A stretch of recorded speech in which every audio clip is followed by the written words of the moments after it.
about the Hangar module at the end of August for Gamescom, and then we'll be iterating on it. So it's not just this is it. It'll be like we'll be doing. I can't remember what our schedule is. Travis, is it like every 9 weeks or something? I can't remember. 9 week later, we're doing another iteration and another iteration. So we'll probably have 2 iterations in before we release the Dogfight. The same will be happening on Dogfight. So all these modules have drops where we'll add more content, we'll add some more functionality. So the ability to invite your friends to the Hangar, I don't think is going to be in the V1. You're the keeper. You're on our side schedule-wise. Is that right, Travis? I think we're not getting the ability to invite people to your Hangar in V1 of the Hangar. No, that's V2 or later, yeah. So some of those features come online later. So it's on schedule. And then remind me, what was the second part of the question? Linux. The second part was Linux. So I think that Linux and Mac owners will be happily surprised when we can make an announcement that we can't just make yet. Well, that's wonderful to hear. I'm pretty sure. Are we out of time, or can one of these guys get in another question here? I'm sure you have a little bit more for a question. I don't know when we start the...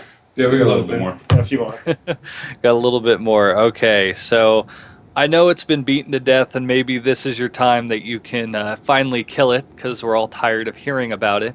But some people are still concerned about pay to win as being a model, which I know it's not, and a lot of people are face palming. But there's a lot of new people, so I'm hoping this can kill it once and for all. Well, I won't kill it once and for all because it's been a debate since the beginning. I just think people. The problem is everybody's coming at it from an angle.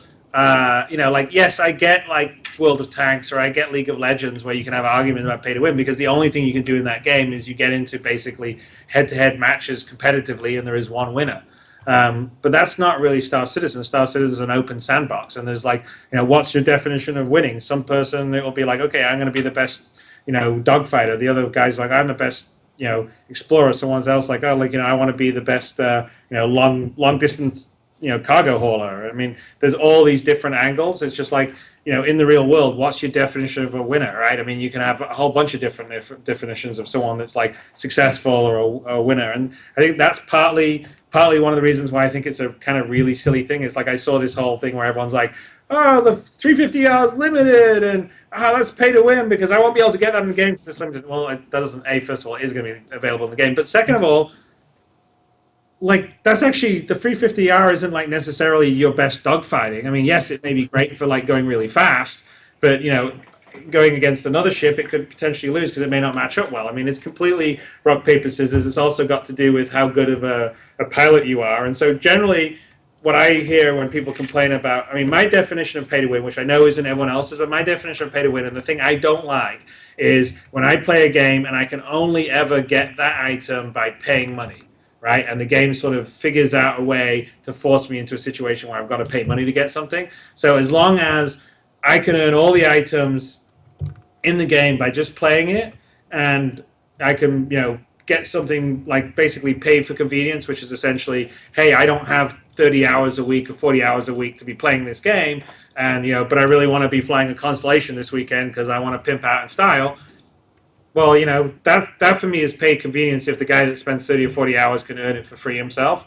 And, you're basically just making a trade-off. Time versus money is the age-old trade-off, and we've got plenty of people that don't have 30 or 40 hours. I mean, basically the pay-to-win argument, when this comes down to it, is people that have 30 or 40 hours don't have a job and can spend more time doing it, and they're saying, okay, well, that's unfair. And, I mean, you could make the reverse argument saying, well, isn't it kind of unfair for the people that don't have 30 or 40 hours that they're disadvantaged too? So as far as I'm concerned, either way kind of balances it. One way you sort of can shortcut some of the time you put in, other way you shortcut some of the money you put in. But at the end of the day, it's all to do with your skill as a pilot and how you balance up your ship. And that's only for combat. I mean, like I said, for all these other things, exploring, trading, or whatever, again, what's your definition of winning? And by the way, if you spend 30 or 40 hours playing the game and someone else went and spent some money on the Constellation and you go up head, odds are you'll probably beat that guy because you've played it a lot more and you're a better pilot. So for me, my definition of pay to win is a game that you could only get like in World of Tanks. And, they said they're not pay to win, but you can still only buy premium tanks with money.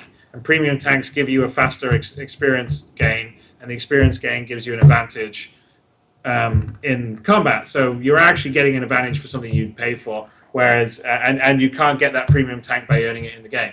And so that for me is more disbalancing than allowing someone to buy some credits with some money and get a ship that maybe it would take them 34 hours. But you can still play the game for 34 hours to get that ship. So that's the way I view it. I know that people don't agree with me. That's one of those things where you'll just, it's like in America, someone's either like a Democrat or a Republican, and no one can ever seem to like agree on anything. It's like religion. So at that point, I'm only going it from my perspective as a gamer. My perspective as a gamer is I really hate being forced to buy things, and I just like the option of I can always earn it in game, and then for me it's just a decision of do I want to earn in game or do I want to shortcut it? And if I can do that, then that's my preference, and so that's kind of why we're setting up Star Citizen that way. And it may be the wrong way to set it up, I don't know, but it's the way I would want it as a game player, and that's usually how I make the choices. Very good. Are we out of time, or even one more quick one? Got a minute. Like 1 minute. All right. Because it's a minute and a half clip.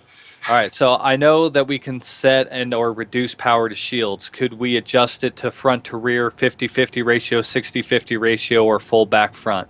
It totally depends on your shield. So we have different kinds of shields, and some would have more segments. And you should be able to transfer and control the energy to your various shield segments. So like if you had a much bigger shield that had like say 6 segments, you could be balancing it between all 6 segments if you wanted to. All right, wonderful. Well, thank you so much for talking to me and answering all of our questions. Good. It's quite awesome. Very good questions. You're very well formed. You definitely earned the 860K. Well, thank you very much for that. I appreciate it. I really do. Send us an email so we can get that out to you. Yeah, of course. Just support at? Yep, exactly. You'll see me there. All right. See you guys in the verse. See you in the verse. Oh, man, we just got a bunch of spams to support. Talk to you all later. Later. Bye.